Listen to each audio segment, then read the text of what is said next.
Welcome back to another episode of the Shit Stick of Life podcast. I'm Courtney Wilson. Let's get into it. Okay, we have another really great episode today. Full disclosure, I have just sobbed my eyes out with the guest, Beth Nielsen Chapman, the singer-songwriter who has been such a part of my healing process throughout the years, especially when I came to Nashville in 1998. She was the bomb. Well, she has just left my house, and I am going to do something super unorthodox in this particular podcast episode. I read an intro for Beth, and I'm going to keep that because there are so many bits that are the glue to you understanding her background today. But I just had to say, do not skip this episode. You have to get to the end because there is a very extremely special surprise at the end of this episode, and you need to hear the whole thing for it to all make sense. Without further ado, this is the episode with Beth Nielsen Chapman. Today's guest is someone who, for me, represents an entire era of music, heart, and honesty. I actually met her through a mutual friend not too long ago, and I'm not kidding. The moment I realized that she was sitting at the table, I went full googly-eyed fan mode, true story, because if you were around in the 90s or early 2000s, you know exactly who she is. Beth Nielsen Chapman was indeed the soundtrack to so many of us becoming ourselves. She was a force then and every bit of a freaking force now. Beth is one of those rare artists whose career isn't just long. Y'all, it's deep. She has written songs that have traveled the world, crossed genres, and landed in the voices of icons like Elton John, Bonnie Raitt, Willie Nelson, Neil Diamond, Faith Hill, the Indigo Girls. You guys, so many more. She's had 7 #1 hits. She's been nominated for multiple Grammys. She's in the Songwriters Hall of Fame. But what makes her extraordinary isn't just her resume. It's what she's lived through to keep creating. Beth has survived loss that would stop most people in their tracks. She lost her first husband to cancer. She battled breast cancer herself. She survived a brain tumor. And somehow, through it all, she kept writing songs that feel like wisdom wrapped in melody. Songs that make you laugh, cry, heal, and remember who you are. She's paved the way for so many artists, women like me, who grew up watching her show us what was possible. And today we get to sit with her, not just as a legend, but as a woman who has learned how creativity, healing, and resilience all braid together. Welcome, Beth. Wow. Can I just have that whole thing be my next bio? I am so impressed with myself right now. That is so great. Beth, I'm so well written. So happy that you're here. Oh, and it's great to be here. I wanted you here because I have to first tell the story about how we met. Because we were at a luncheon with our dear friend Linda Del Howard. Yep. Who is the ultimate connector. She's in the Nashville. connector, yeah. And she has these luncheons for women that she respects and admires. She calls them badass women. Every once in a while, she puts the whole thing together, but she insists that all of us always stand up, give a few minutes on ourselves. She makes us like brag on ourselves. Yeah. It's really uncomfortable. Yeah. But I went just before you. And I told Emma this story.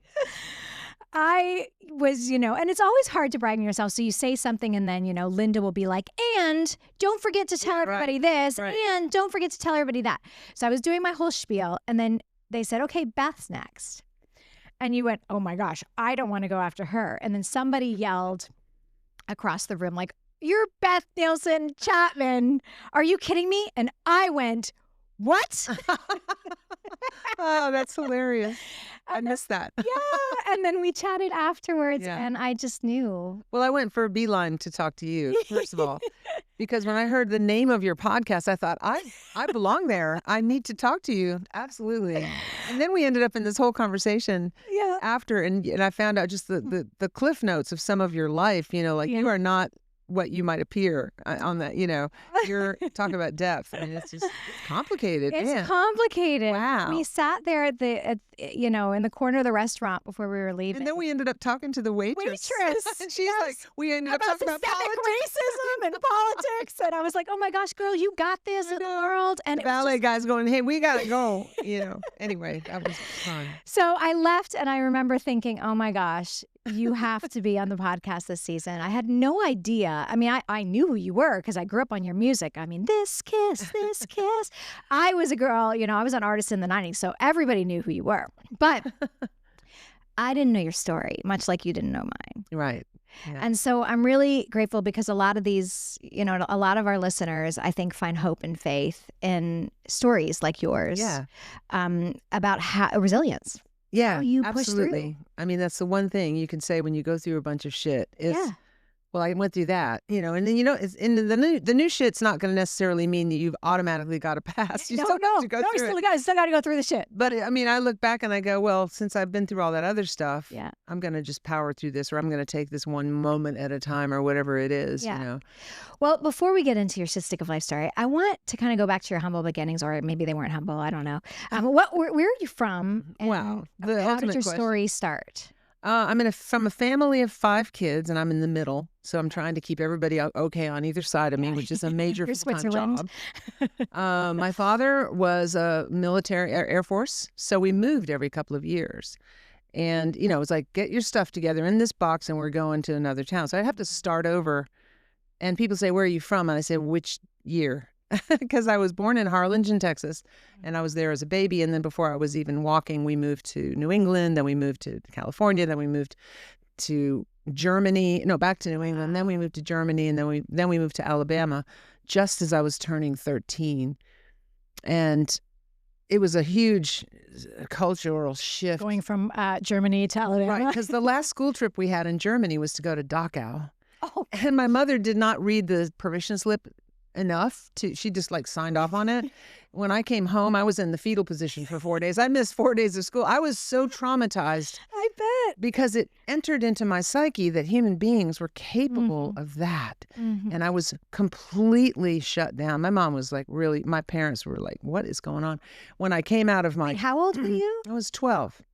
Dang. They shouldn't have had 12-year-olds going there at all. And the things I saw were just so shocking. And then, I was very sensitive as I had just started playing guitar and just started writing songs. And I mean, I came out of that shock and I said, what time does the news come on? I put away all my Barbie dolls. I'm like, okay, I got to start paying attention because the world is not a safe place. My whole personality changed and I started writing anti-war songs. Anyway, when they did turn on the news, not wanting to, but I was insisting. I was there. There was the Vietnam War, and then there was all these people getting hosed down in Montgomery, Alabama, and I was like, "What is happening? It's happening now." And my parents are like, "No, honey, this isn't the same as I'm like, "Oh yeah, it is Still happening." And my whole life from that moment on was how did that even happen? How could that have ever happened? Why didn't somebody stop it? What's so interesting already is I know pieces of your story that already I'm pulling as you're saying this, like your upbringing was, training for resilience. Yeah, well, and just comeback and rebooting and moving around. Myself. I mean, I would move to Germany, and then within 6 months, I was talking like I was a German because I would take on whatever accent so I could get liked. So people would like me. Adapting. Yeah. And at 12, to have this heaviness. And then my dad got his everybody orders. does, I by mean, the like way. 2 weeks after that shock, my dad goes, "Well, we're moving. We got our orders, and in the Air Force, they tell you where you're moving next." And of all places, we were moving to Montgomery, Alabama in 1969. Dang. And they just killed Martin Luther King, and they're doing all. And I was in the middle of a civil war. Absolutely terrified. I held onto my guitar like a life raft, and I wrote my little songs, all my anti-war songs, anti-racism songs. I was just like, bah! Thank God for creativity. At 12. So this was inside of you. Do you feel, or did Did your parents have a musical background in any way, shape, or My form? parents were both very talented musically. They weren't doing it professionally. My mother's brother, my Uncle Richard, was a huge influence on me. I used to go see him when I was a teenager. He played all up and down the Jersey Shore. Mhm. And my parents were from New York and New Jersey. And Mhm. my dad sang beautifully. My mother, in fact, one of the things on your secret thumb drive is me and my dad singing at the Bluebird together. And he passed in 2013, but he had a beautiful bass voice. And my mom and dad were always in the choir. And Your dad you sang know. at the Bluebird. Oh yeah, he sang Anne Boleyn, which is a hilarious song that he rewrote, with So her they head were tucked. embracing your talents right from the beginning. Oh yeah, in fact, they were one of the things I really really appreciate that the universe provided me with was parents who understood that creativity was something to be given as much positive reinforcement as possible. I Do you could think that's literally changed now? from Just in this generation, do you think we don't embrace that like we did back I then? do think that I think that people that have any sense embrace that, but the problem now is there's this weird, like there were no phones, there were no videos to get. Like they had 3 television stations when I was growing up, so it was like the big thing was like watching the Brady Bunch, and then that was it. There was nothing else happening.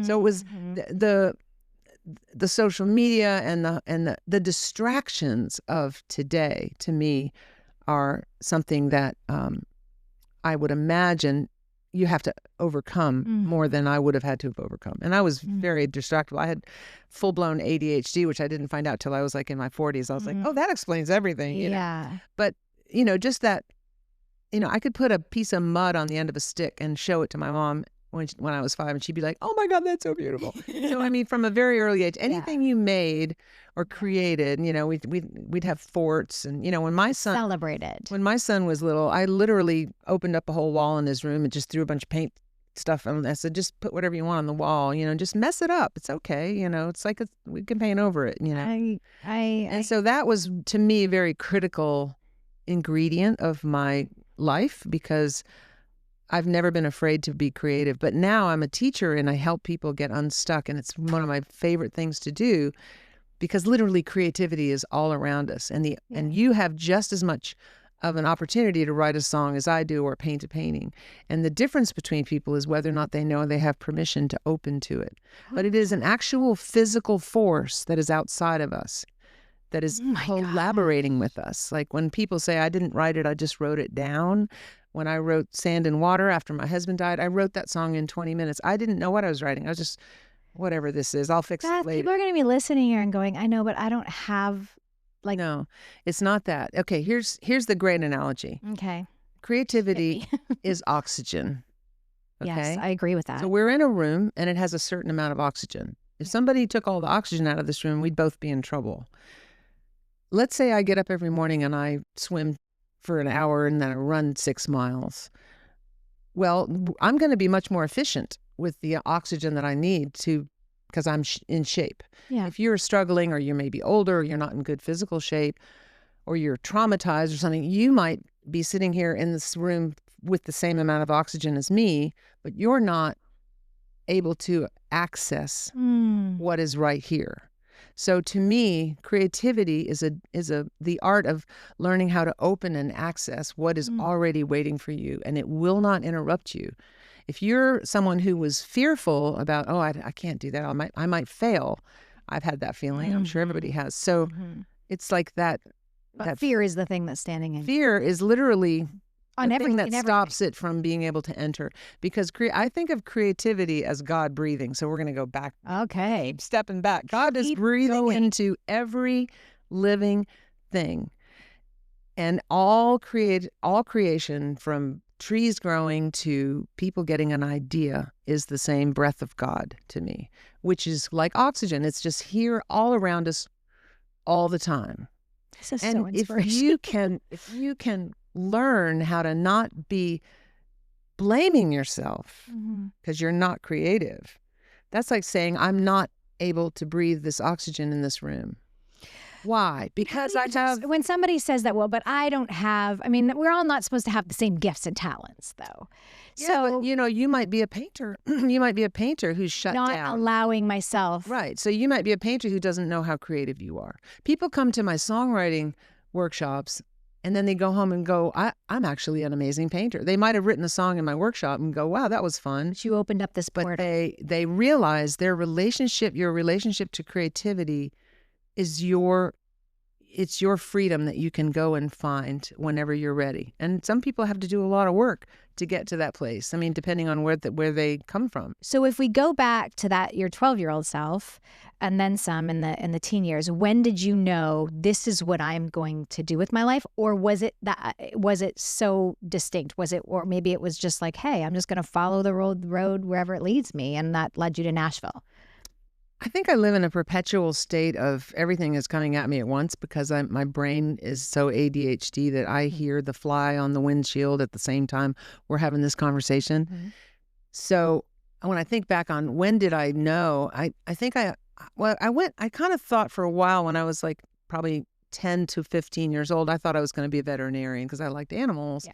So did I. And, and then I think we all wanted to be veterinarians or marine biologists. Right. And to me, music was just all around. It was just in our family. We sang and we all, and then I started singing at weddings and I started getting pretty good on guitar. And then I was writing all these songs and getting up at coffee houses. And then when I was 15, I ended up, meeting someone who had a studio in Birmingham who signed me to a contract, which is a whole other story. But my dad had to co-sign, and I had this huge learning, and nothing really happened with that. And then several years later, I had to get a lawyer to get out of that contract, and I found out that the guy that I'd signed the contract with had sold my contract to EMI. Oh my goodness! In Nashville, and that's what led me. Was it a production deal, or was it you as a songwriter? Contract? Yeah. Like, it was a 360 deal before 360. Yeah, and it was everything. It was an artist in publishing, and what he did was he recorded me singing and playing my songs until he had like 40 or 50 of them, and then I had become estranged because nothing really happened. And then I was in a band, and I'm going so fast, but the band was recording in Muscle Shoals properly with a Muscle Shoals producer, and we were the hottest band in Montgomery, Alabama. It was in the bowling alley lounge, and it was called the Kegler's Cove. You can't make this stuff up. So, and then I entered the band. I used to sneak into the. I can't wait to hear the German accent. Oh my God! Wow, we will get to that. We will get to that.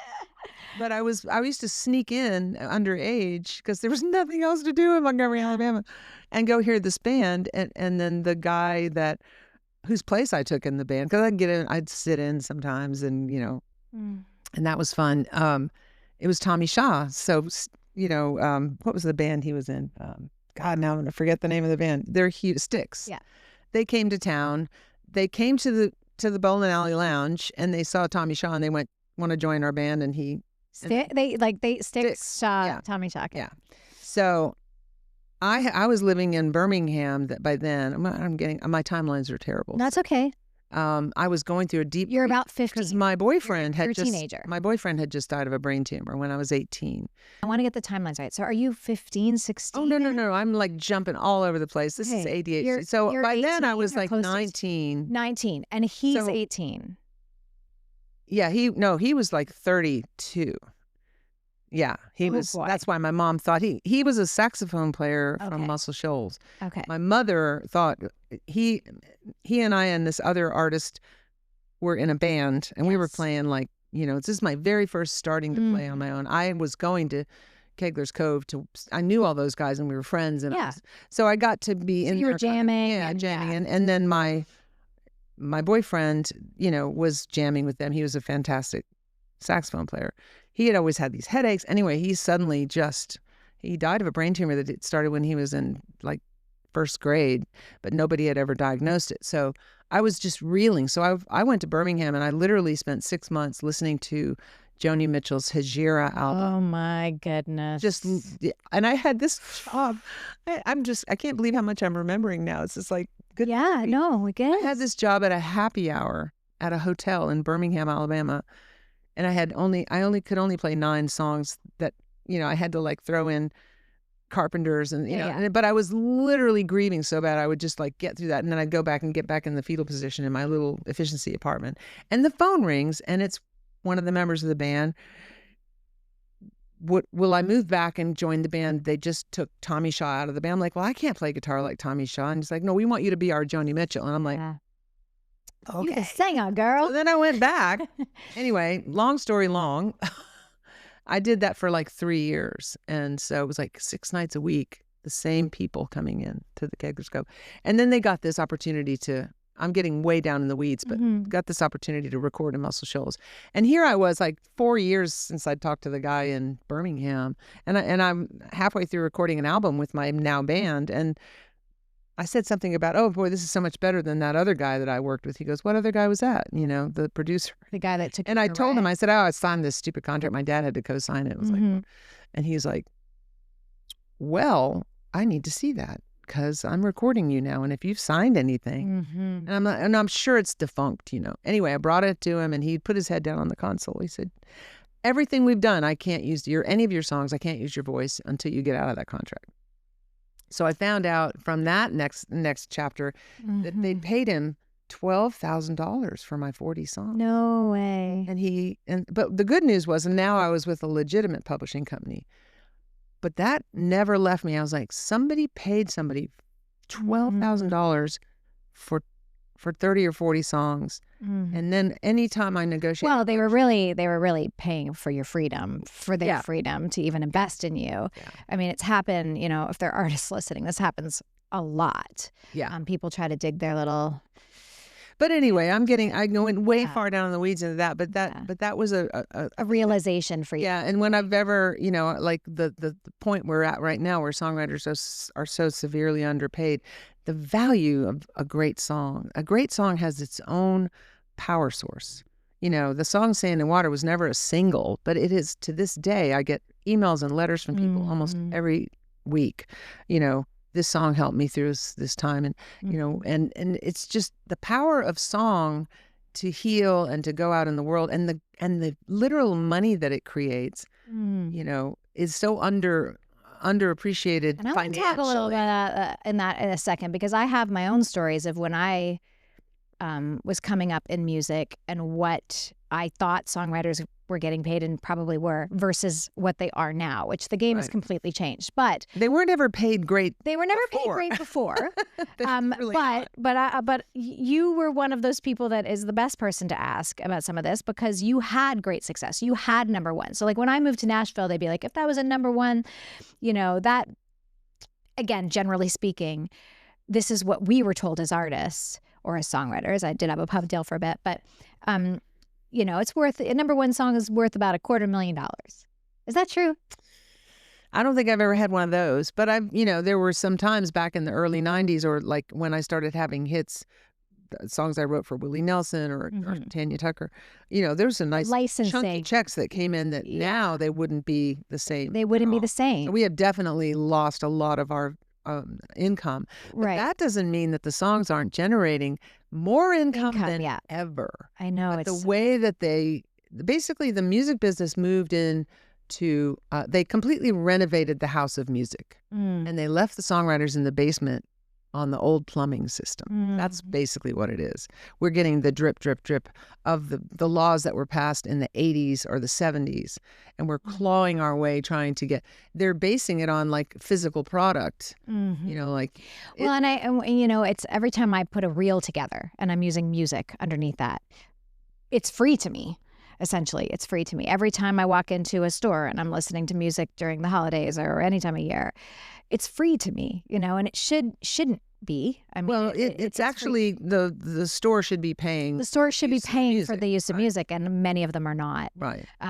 But that, you know, that is the thing also, that you can get so disappointed by that it can shut you down. And we're getting back to the creative flow. Yes. My whole life is about keeping those windows and doors open. I love that about you, because part of me, I'm very analytical. So when I think in terms, especially when you get hit by the shit stick of life, you know, now even though I'm remarried, I'm a single parent. I got full custody of my kids and I was paying for a lot of stuff. And so you make decisions based on life needs. Right. And I think a lot of people now, you know, my daughter was just talking about going to school to be a teacher. And the very first thing that I thought was, oh God, can she survive? Right. On a teacher. And that should be one of the highest paid jobs in the country. And that should be one of the highest pays. Very similarly to being a creative. Yeah. To me, I think we need arts. But okay, I need to go back a little bit because we're getting off the rails. Because when do you get to Nashville, and when do you start to see that So we moved to, so I got married in 1979 and I moved down to Mobile, Alabama. Okay. And my husband was. You married an artist? No, but he was a poet, but he was an amazing person. He had started What was his name? Ernest Chapman, Okay. the junior, Ernest Jr., because Okay. my son is Ernest the third. So Ernest had been running a treatment, like a group home for kids in Mobile, and he would take the tough ones that nobody else would touch. And it was, girls and boys that are teenagers. They would come. It was like a residential care, and he had incredible success rate with turning their lives around. It wasn't religion based at all. It was totally just, he had like armbands and he was just a real genius. So when I met Ernest, we got married in 79. In 1980, because of the stuff that had changed with the contract now as the EMI, and then Barry Beckett wanted to do a record on me in Muscle Shoals. Okay. For Capitol Records. Oh, that happened in 1980. That came out in 1980. This is like the heyday of I know. too. Like when, we're not going to go through each of these people. You can chat GPT that all day long, but they're all, big names in music. I mean, if you watch the documentary on Muscle Shoals Sound, yes, you'll hear all those guys were they were my band, and they put me in this vocal booth in the middle with my guitar with one microphone, and I was in hog heaven. I'd never had that experience. And I'd played in bars with bands, but these guys are on a level, right? Yeah. So we whipped through my 10-song album. Is coming out when you say things like hog heaven. I love it. Yeah, and all the guys, the legends, everybody around me was legend. And of course, I was 20 years old and newly married, and Ernest could not have been more excited. We were all so excited. We did all the tracks, right? And as a person who was a young artist, some of this stuff. So then we took a break and went home for Christmas. And I had these cassettes that had the rough mixes, and it was fantastic. It was unbelievable. Like, I can't believe this is happening. Ernest, we would barbecue on our front porch, which is a wooden house, which I now thinking back on it, I can't. He would take the lighter fluid and go, But we listened to those things just to death. And then I went back after the break and I walk in and we're 24-track analog, right? Yeah. It's the studio. And I walk in and Barry goes, so the first thing we're going to do is we're going to get you to play your guitar. And I said, I already played my guitar because it sounded great on those. I thought that was the record. Yeah. He goes, oh, no. We can't have your guitar and your vocal on the same track. And I'm like, why not? Because isn't it going to be on the record at the same time? I was asking really good questions. Yeah. But I was like such a kid, You're naive. Yeah. And but I also want to break this down because people that are listening will also be naive. This won't mean anything. They'll be like, oh yeah, why wouldn't you just do all this? Exactly. And this was, again, I don't know at what point we started recording things on a gazillion different tracks, because back in the day, they would put a band. Literally, Frank Sinatra and a microphone. And a with microphone. Everybody around him. Exactly. So those old movies that you watch, you're seeing that. Well, that's not how we did things in this day. Right.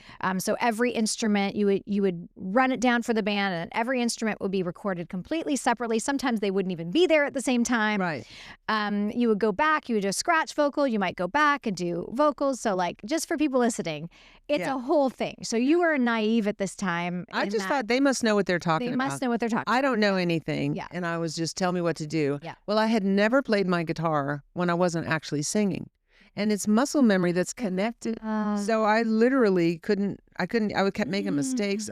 I was going fast or slow. I was so completely fish out of water. Barry's like, okay, Beth, well, you know what? You're not a studio musician. Don't beat yourself up, but I'm going to have to hire a guitar player to play your parts. And he had Mac McAnally come and do it. Oh, my. I played on the tracks. Now, Mac had been there then when we were putting it all down. He was playing additional guitar to my guitar.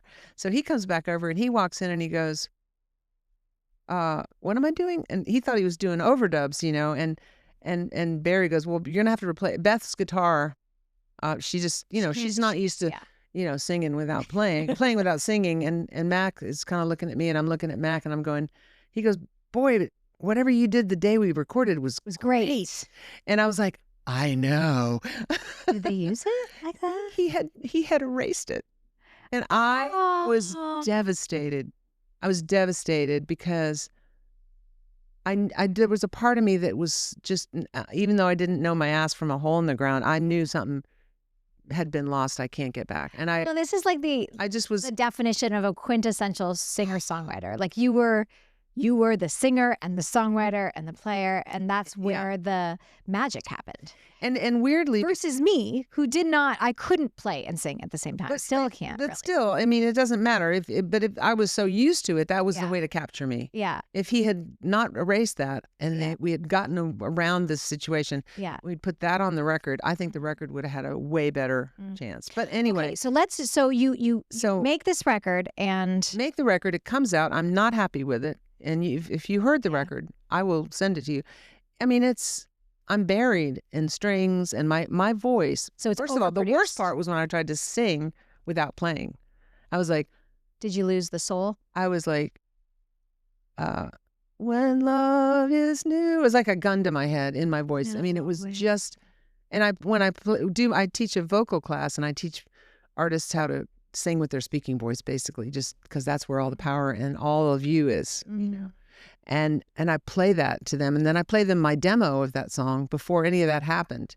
And I'm just clear as a bell, playing my guitar and singing. And then I was lost in this smudge of brilliant musicians. I think the album cost about $150,000 in 1979 to be made. I flew to Los Angeles first class. We put strings on it, you know, the whole thing. And it came out literally the same week as Disco Duck. Oh my gosh. And so I got these great reviews, even though I just thought it didn't sound like it was, I was like a balloon that was deflating, you know, and I didn't have a manager, had no idea what the next steps were. I figured I just went back to Mobile, waited for the phone to ring. What was your motivation? Was it because every artist has a different motivation. Was it, I clearly was not to be famous because that doesn't strike me as you. You were... Well, I thought, no, I really believed because everything had happened. Once I got past the guy in Birmingham and I got signed as a publisher, signed as a writer, signed as an artist to Capitol, everything was just going, I went to the studio. I had that experience. I played my guitar and sang. I was in absolute belief that this was going to be me going, hello, world. A star. Yeah. No, I mean, I mean, I had probably all the naive thoughts about what being famous was, but I wanted my music out there. I wanted to be able to go sing my songs and have people show up. I still do. You know, I don't care. It doesn't have to be 100,000 people. It could be 5. I'm a ham, you know, as you'll see. But well, and they do spend a ton of money. I remember my when I was signed to Lyric Street, and they used to send a statement out, you know, I don't know, quarterly or maybe it was yearly, but it'd be like my record basically never came out. I had a couple of singles that did really well, but they had spent $1 million and my record hadn't come out.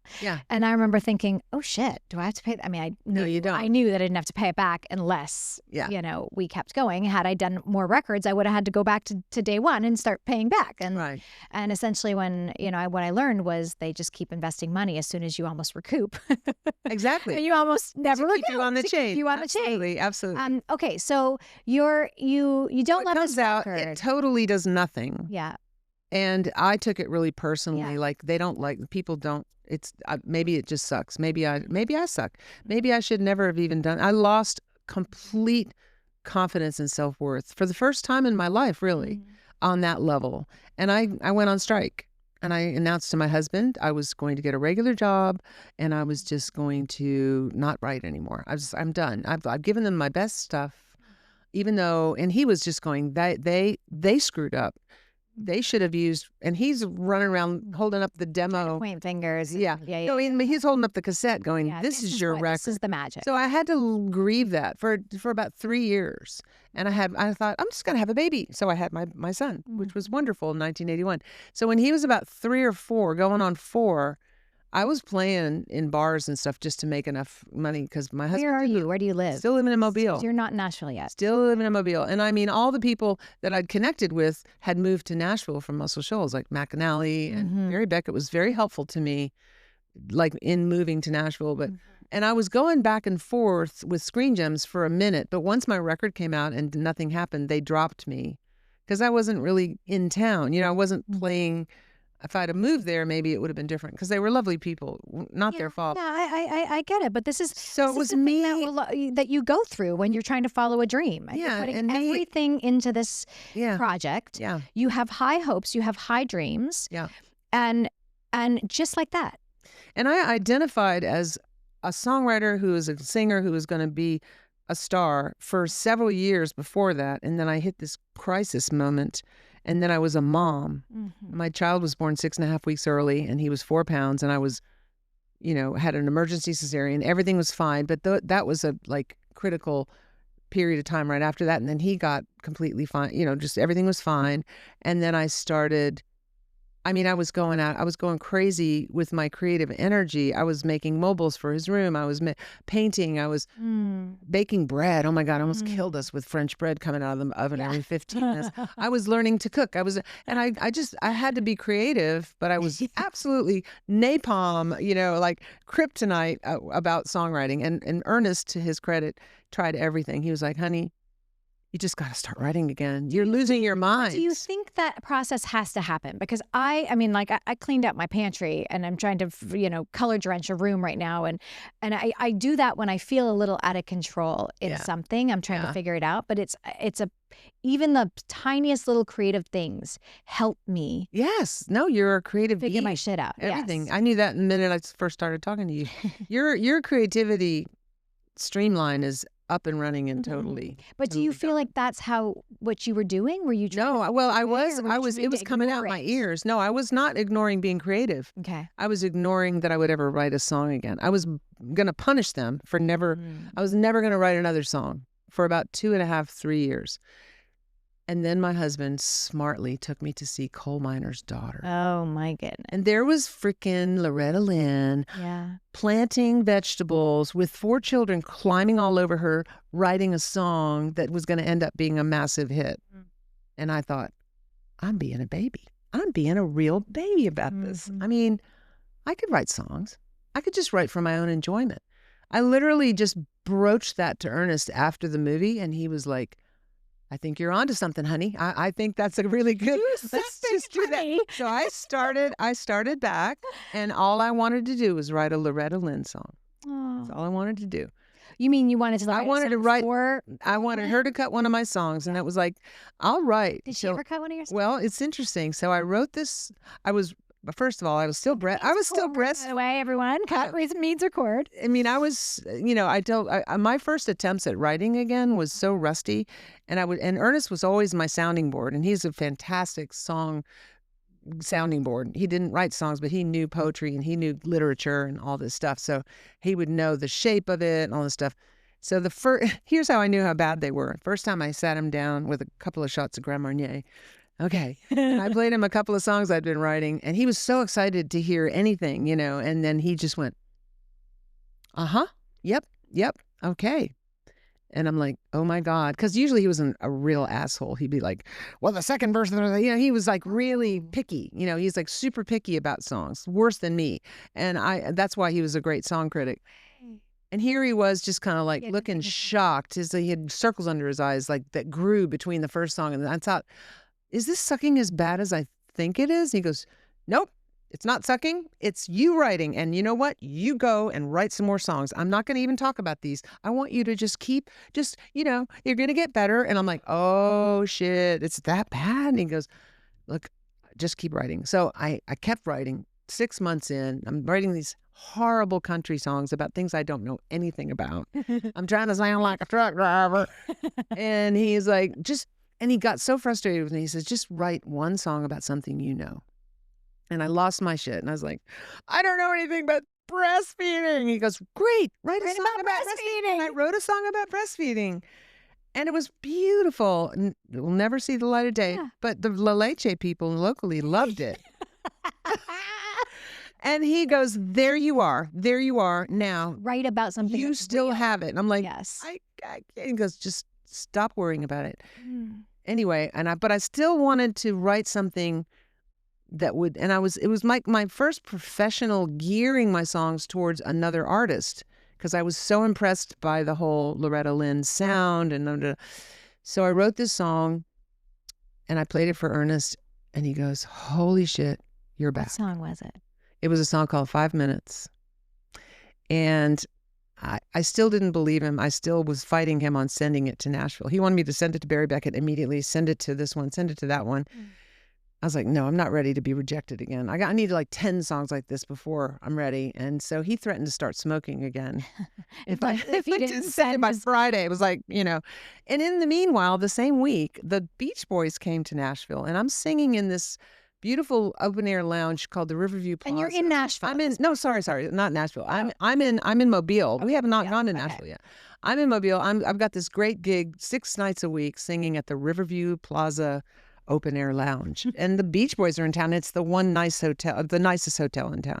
So they're coming up the elevator, bringing all sorts of people, and I'm just up there singing Close to You, for the punters there, and I'm just watching the elevator, and I'm like, there's the Bruce guy. Johnston. Yeah. There's this one, that one, and there's this guy sitting right in front of me, and I'm playing I played a song I wrote just, 'cause every once in a while I do that, and he moved up and he's sitting right in front of me, and all the people are kind of leaving, and it's time for me to almost go, and I'm trying to hurry up and get out of there so I can maybe go meet one of the Beach Boys on my way back to my car. And this guy was really persistent. He goes, play another song you wrote. And I'm like, oh God, okay. And then I'm like, well, got to wrap it up. And I'm putting my speaker covers on, and he's coming up to me and he's going, okay, 2 things. One is your speakers are out of phase. So fix that. And I'm like, I don't hear phase, and I've got to go. Yeah. I got to go. And he goes, and the other thing is, you're a fantastic songwriter. What the hell are you doing here? And I'm like, thank you very much. I appreciate that. My husband would love that you said that to me, but I'm just working on it, whatever. And I was just dismissive and trying to go meet, all the Beach Boys that I recognized down in the lobby that were all hanging out. And he goes, well, listen, you don't know who I am, obviously. And I'm like, why would I know who you are? And he goes, well, I write the songs. And I'm like, you wrote, I write the songs? You mean I write the songs that make the whole world sing? And he goes, yes, I wrote that. And I'm like, no, you didn't. Barry Manilow wrote that. He goes, no, he didn't. And I'm like, hey. Well, that It's defensive.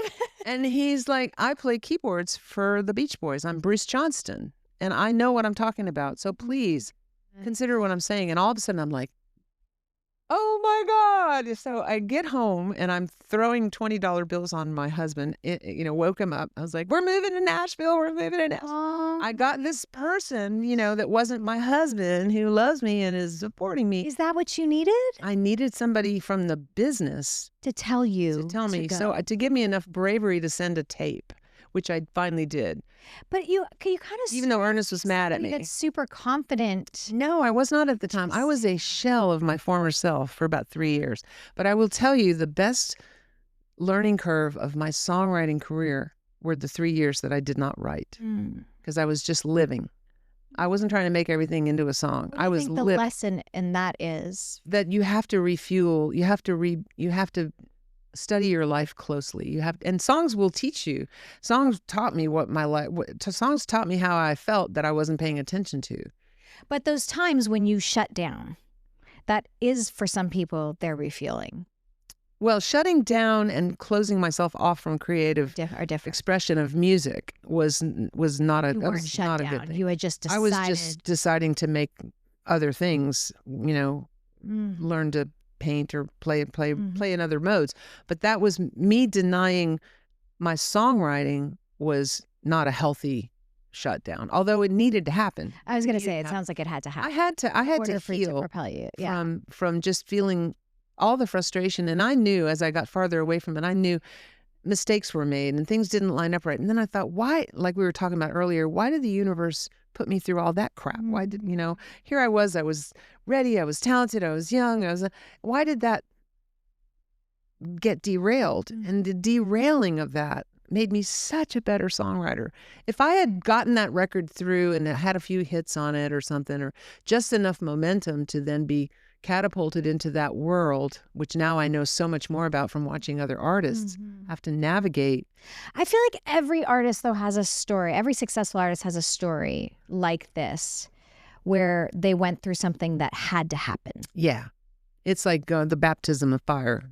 Yeah. Baptism of fire. Okay, so did Ernest, because, I had mentioned that Ernest passed away. He died. He died in 1994. When your son was 12. Yeah.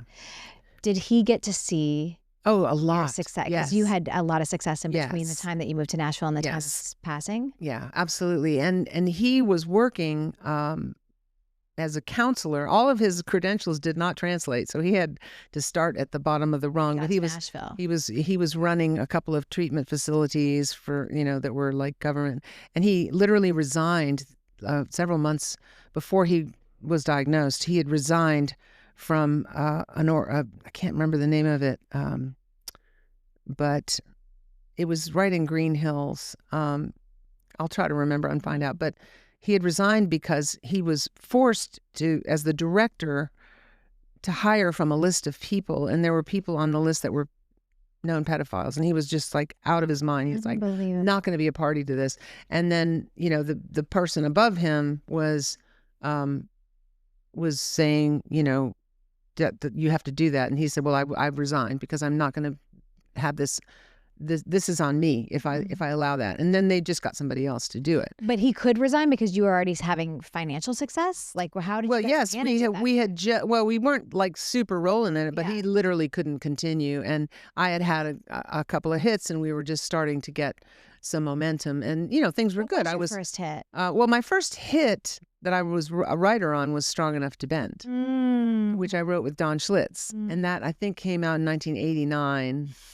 And I had just gotten signed to Warner Brothers to make my first album. As an artist, finally.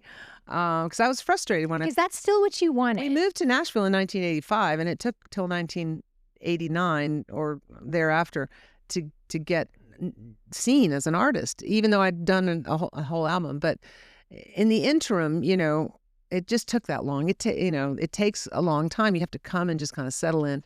But Strong Enough to Bend opened a lot of doors. And in that period, there's usually like a waiting period of a year and a half or 9 months before you get paid. So, you're good for it, but you're not, Yeah, But so much so that they have banks on Music Row. Yeah, that'll advance you. Yeah, that will advance you. They understand it. Yeah, they understand it. I remember they took me to a bank. They're like, this is where you're going to bank because when you have income or residual income, whatever it ends up being that doesn't get paid for a year and a half, you have to survive. And I was like, huh? Yeah. And that's... I have to back up, though, because remember I told you I wrote this song called 5 Minutes. Yes, 5 minutes. And that's what made me, so I send the tape, and then we're coming to Nashville, and I signed with MTM, which is Mary Tyler Moore. I had several different publishers interested. One guy offered me $10,000. The Mary Tyler Moore? The Mary Tyler Moore Publishing had a record label and a publishing company. Okay. And there were one of the publishers I met with offered me $10,000 just for that one song, 5 Minutes. And I knew that was like the crown jewel song in my batch of songs that I was shopping as a writer to get a publishing deal. And I said, well, I'd love to take that, but I really need a publishing deal. I need a home base. I need people pitching my songs. And so I went. And regular income. And MTM had a lot of money, and they threw more money at me than some of the other publishers were able to. But some of the other publishers that were very knowledgeable, were frustrated, but they were it was one of those things where here comes Mary Tyler Moore is going to give these people all this money. But I needed that. So we signed there. And the other... What did a first publishing deal look like? Well, you mean my legitimate one. Yeah, like how much did you... I was making like $250 a week, 300. I went up to $300 a week. It was a full-on 100% publishing in perpetuity. They get to have my publishing forever. Publishing, yeah. And they explained to me, the weeds of this. We're not going to touch your writer's half, which is the other half of the pie. Yes. So, but you know what? That was a good deal for the time. Yeah. So I don't ever regret any of those steps up. But I was learning, and that first thing that happened when I was 15, where somebody paid somebody $12,000 for my little catalog, I never forgot that. And when I would go in and try to renegotiate a publishing deal, I would go in with the attitude, these things are worth money. These songs are, there's a lot of young writers who go, I just do anything to have a publishing deal. I'm like, they'd be lucky to have you. You need to hold out, So I got co-publishing on the next. Yeah, but that's confidence. I moved up faster. You're talking about that. That's confidence, something of which you didn't have before. Yeah. So that's, I don't want to say earned, but that's something that's growth that you have to, you have to experience being taken advantage of. But I mean, the growth that I got from 15. You got that. Yes. Was that I saw someone pay someone. So I thought, there's something going on here where this stuff is valuable. Whereas I think I would have had to have waited till after I had some success till I felt valuable. But I felt valuable already. in the realm of what I had to offer as a songwriter. So, okay, so then to people out there, not just in music, but want to sell their soul to the devil for, somebody to listen to them play or listen to their pitch. What advice do you have now, having been through it, where they're not coming from a place of confidence. They're not coming from a place of Well, everybody has to work on their own lack of self-worth. Everybody has that in their life to deal with in some area or another. I'm working on that all the time with myself. Even as confident and as successful as I might appear, there's areas where I'm working always to kind of remember that I'm worth basic value of myself as a person.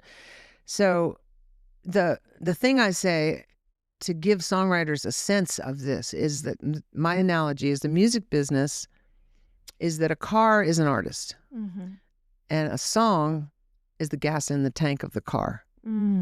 And you can have a Maserati, Beyonce, and if you don't have any gas in the tank, the car's not going anywhere. And the record business is more like the mechanics and, the people who the PR people, the people that map out where the car is going to go. But that car won't go anywhere without a great song. And that's an intrinsic value. Yeah. You can have the most expensive car, and if there's no gas in the tank or electricity, if it's an electric car, you have to have the source of the fuel.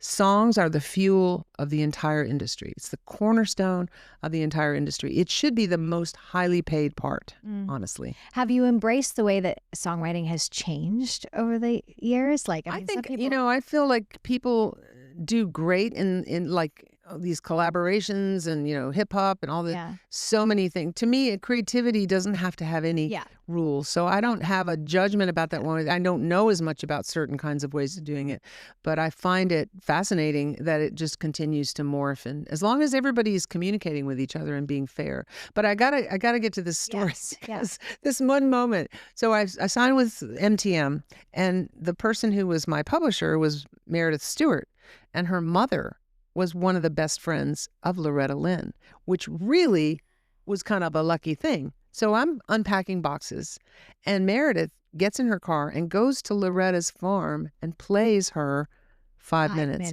Now, my attitude, which I hadn't had in a very long time at this point, was this is going to be a home run. There's no way she's not going to cut this song. I had somebody offer me $10,000 for this song. This is perfect for Loretta Lynn. Overconfidence. It's all written because of Loretta Lynn. So I'm waiting for the phone to ring, and I pick up the phone, and it's Meredith, and she goes, "Hey, we're here in the kitchen. I just played it for her. She loves the song." I'm like, "Of course she loves the song, Well, that's great." And I could hear Loretta go, "It's a great song, Beth." I'm like hearing Loretta like in the background.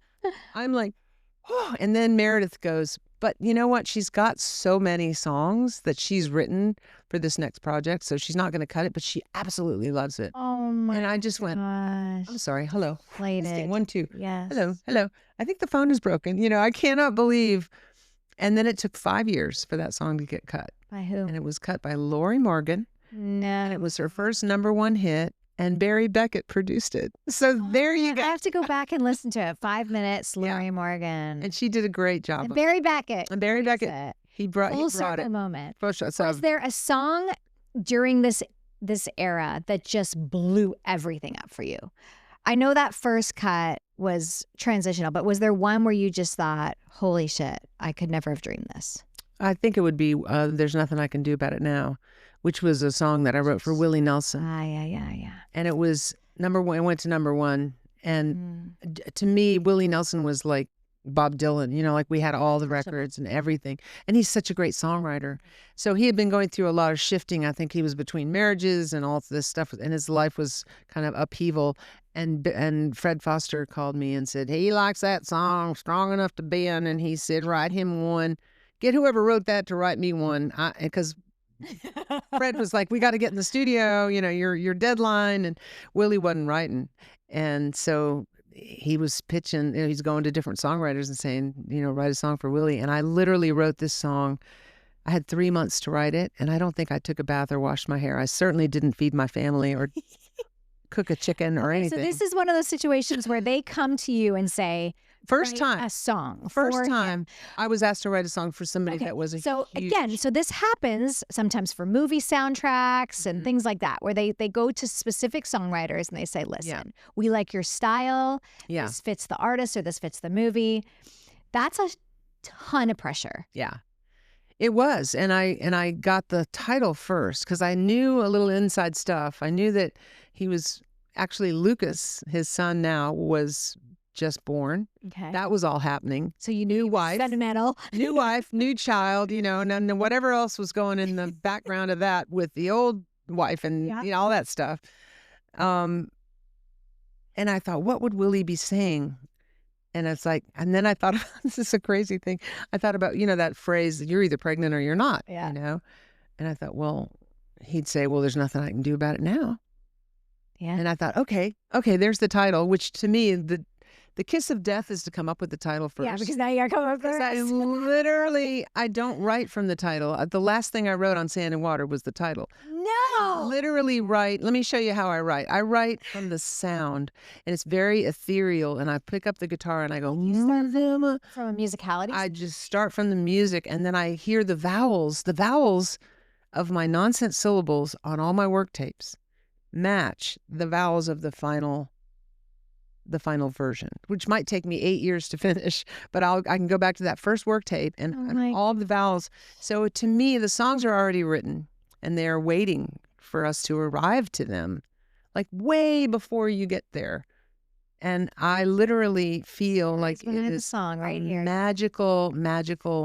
I feel like it's like sci-fi movie kind of stuff, but I still do it every single time. And that's how I get people who don't think they can write. Yeah. I get them to find out they can play. You don't have to write. It doesn't have to be good. Just have to be playing. Okay, Beth. So you have all of the success. You've moved to Nashville. You have your beautiful husband and your beautiful son. And tragedy strikes. Tragedy strikes right as I was getting ready to put out my second album on Warner Brothers. My first one did pretty good. Had a couple of singles that did well at Adult Contemporary. We were getting the money in from You had some momentum. hits. I had the hit with Willie, the phone was ringing, things were happening. And Ernest had decided at that point, I can't be part of this thing. I'm going to resign. And we're like, fine, you know what? And he went and your took some son's 12. classes. My son was 12. He took some classes on publishing and he thought, I'll just be your publisher. So we were going to next time my publishing deal came open, I thought, why not? He's so smart. And he actually started working with some other writers because he was a huge part of my development as a writer. He was the person that I came to that didn't write songs, but I'd play them for him. I'd bounce them off on him. He'd go, that first part's so good. Why is the second part not as good? And he'd make me go to the next level on the second verse. So you were excited about that. He had an ear. You had the talent. You're going to go for it. And so he had resigned and he'd been doing this publishing thing for about 4 or 5 months. And we were getting ready to, I had gone and recorded the whole album. I'd gone to England and recorded it, Abbey Road, some of it. And we were in a wonderful, exciting place. And we'd gone to vacation at, it's like if I try to think of the name of something, it's gone. Not Cayman Islands. Was it Cayman Islands? Anyway, we went on a lovely island vacation. He wasn't feeling well. And we got home and he looked kind of gray, like your complexion's not good. So he went and had a bunch of blood tests and stuff. And our kid was at camp, and I remember him calling me from the doctor's office and saying, I'm coming home, and then you and I have to come back together. Oh. Because there's some stuff, and I'm like, what stuff? And he was like, I'm not even sure, but it might be not good. I don't know. And he didn't have the information yet. They wanted them to go get your wife and come back. So we drive over to the doctor's office, and it was just devastating. They said, you have, lymphoma, a very rare form of mantle cell lymphoma. We're going to have to take out your spleen, but we are also cognizant of the fact that this is so advanced. It's like 82% of your bone marrow is involved, so you might just want to just do something fun. They gave him like 6 weeks to live. And I'm like, I'm sitting there going, no, no, no, no, no, no, no, no, it's not happening. This is not happening. We were just like, what? And Like, were you desensitized or like? I was were just you- in shock. It was like, no, there's got to be some way out of this, and he was the same way. We were like, he's like, okay, so my option is just go on a vacation and then die in 6 weeks, or what else have you got? And he was already, like he was one of these people that did the impossible. That was not a problem. He did the impossible plenty of times, So Homer team. So you were like, he was a do the impossible kind of guy.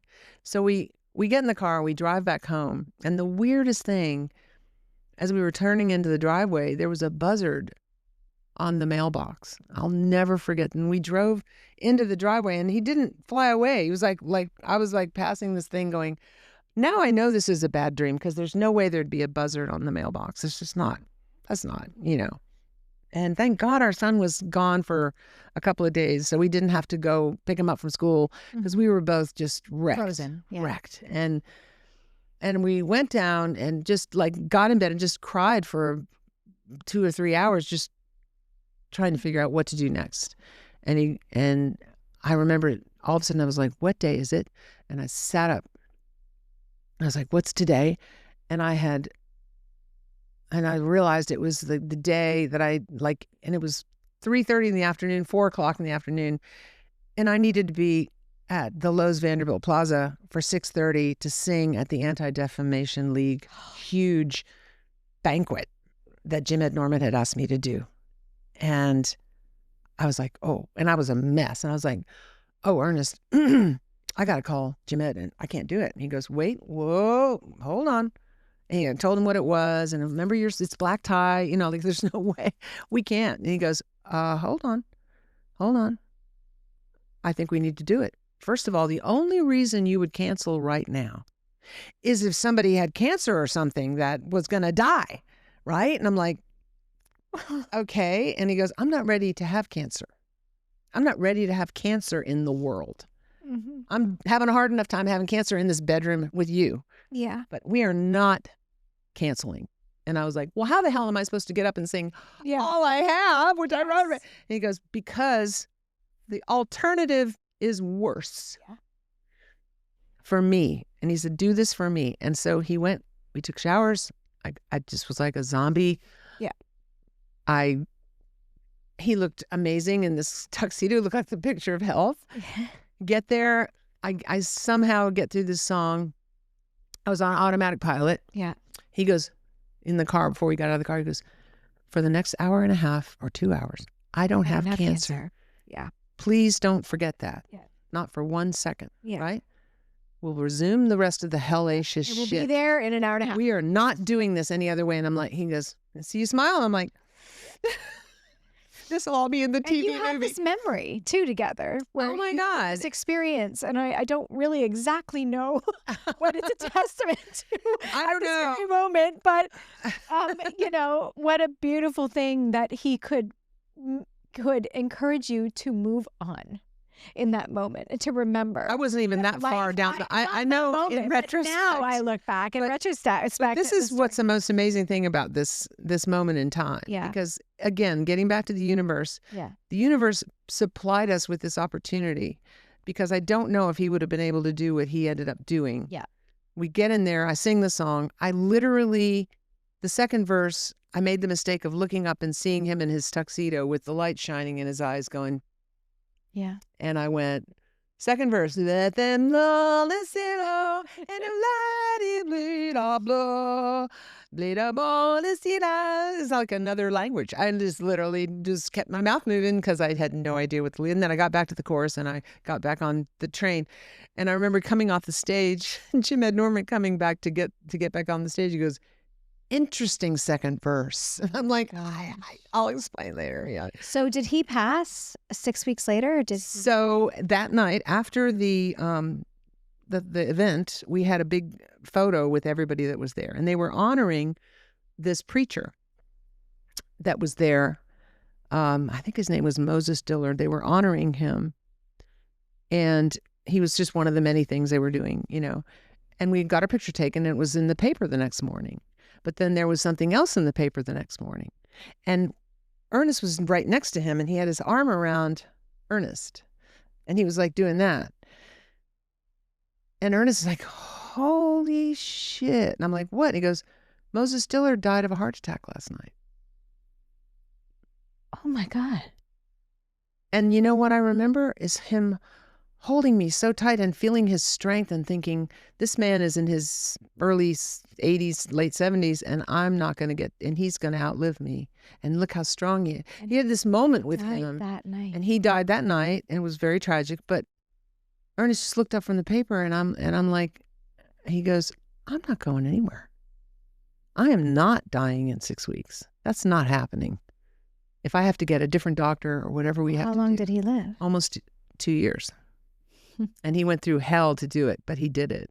He died on August 11th, and I met him on August 11th. So it was all kinds of crazy stuff like that. So he was able to help your child. He basically would go and have talks with, I mean, my son was as prepared as you could be for what was happening. And it brought him a great deal of comfort post and also during, and a lot of people don't know how, I mean, it's a heartbreak and you want to spare your child have to go through that loss. But his dad just was incredibly inclusive to him and celebrated with him all the things they'd done. And he said, I'm not going to be like watching over you or anything. Mhm. Like one of the conversations they had, he said, but listen, I got things to do. I'm sure there's a lot going on in heaven. Like I'll be doing a lot. I'm not going to be like watching you mess up or anything. So don't feel like I'm hovering. Yeah. I'll know when not to hover, but I'm also never not going to be connected to you. But the thing you need to know is I pre-forgive you for your entire life. There's nothing you can do in your life where you're not already forgiven by me. I pre-forgive you. Now your mom is another story. And I was like, what the fuck? Okay. So he created a monster, and I had to live with that. My dad wouldn't mind. Dad already forgave me for this. My whole life was about not letting my son down and trying to be there for him. So Rodney Crowell was a really good friend of ours, and he spent a lot of time with Ernest, and he'd come and see him, and they evidently had a little chat. And I think Ernest said something like, give her about a month and then just go over there and tell her you're going to write a song with her, and that'll get her to take the guitar back out of the closet because she will decide she can't be a single mom. And I had not literally. Wait, who's saying that to who? Ernest said that to Rodney. Oh, I was going to say. Before he passed. He's like, listen, Beth is going to need a jolt to get her ass. So that's what you did. You took a month off. I was never going to. I was just going to get a real regular job. I couldn't even. All I knew was I have to be a mom. And I just wasn't sure if I was going to be able to do all the other stuff, And in that moment, there was no space for you to be. I wasn't even thinking about that. Yeah, I mean, and I had put the guitar away, and Rodney Crowell goes, hey, listen, I'm going to stop by. I'm like, oh. What was the first song you wrote? I wrote Sand and Water in 20 minutes. In 20 minutes before Rodney got there. No. I know. It's all going to be in the TV movie. I know you can't make it up. And I'm thinking the song is not there yet. I'm thinking this song doesn't make any sense, but maybe Rodney will write it with me. And he heard it and he goes, you are a grieving widow woman and you do not know what you just wrote, okay? You have no idea what you just wrote, but let me tell you, that is finished. Don't change it. It's going to go around the world. Sand and Water, if I'm not mistaken, that's the song that Elton sang. Didn't he replace? He sang it in place of Candle in the Wind. Candle in the Wind. On his tour of North America. So my son and I got to go and see him perform that in a massive arena. It was incredible. How did Elton get a hold of it? I had met Elton and Ernest in the early 90s. He fell in love with my first album on Warner Brothers, and he called me and sent me flowers and said, I love this record. And evidently he'd been going through a huge breakup, and that record just resonated with him. So just Elton John just calls you on the phone, or you get like please walk me. I was playing in San Francisco at the American something or other, and there were 24 long stem red roses with pussy willows, and it was Valentine's Day, and I thought, damn, Ernest, wow, man, baby. And I called Ernest. I said, honey, this is amazing. He goes, I didn't send you flowers. I'm like, and so I look at the card, and it's Elton John. He goes, your album is so beautiful. Happy Valentine's Day, Elton. And I'm like. And then the next morning, Warner Brothers called me at the hotel and said, Elton is in Hawaii and he wants to have a conversation with you. And we had this lovely conversation.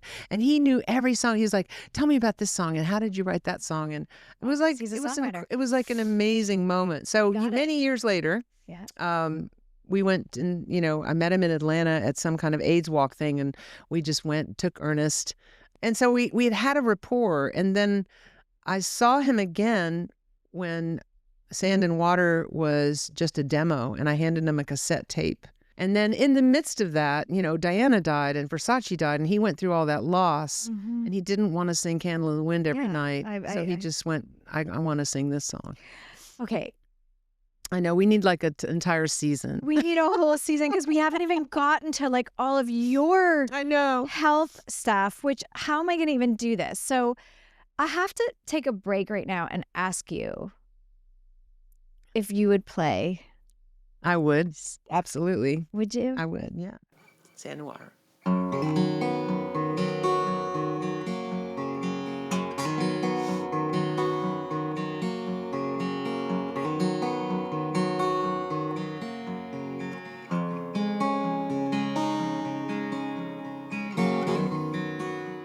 All alone, I didn't like the feeling.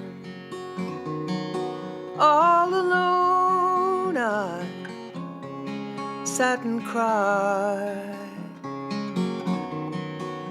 All alone, I had to find some meaning in the center of the pain I felt inside.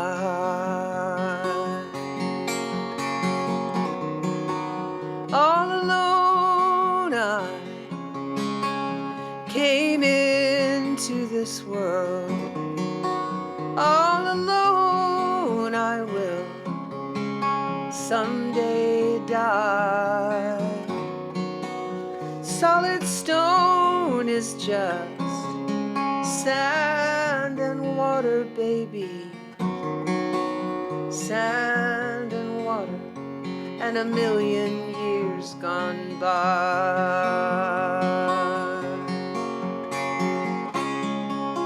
I will see you in the light of 1,000 suns. I will hear you in the sound of the waves.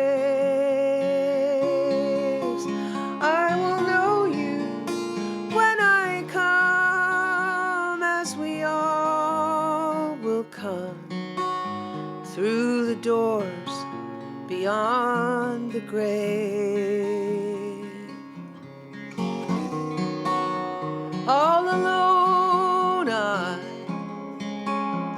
heal this heart of sorrow. All alone, I will raise this child. Flesh and bone, he's just bursting towards tomorrow, and his laughter fills my world and wears your smile. I will see you in the light of 1,000 suns. I will hear you in the sound of the waves. I will know you when I come, as we all will come through the doors beyond the grave. All alone, I came into this world. All alone, I will someday die. Solid stone is just sand and water, baby.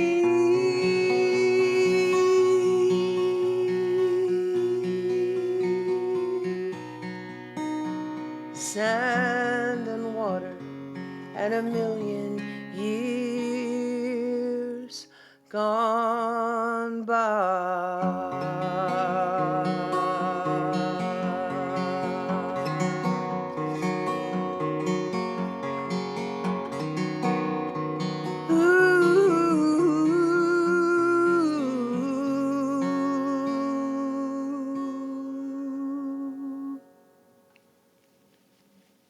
Thank You're welcome.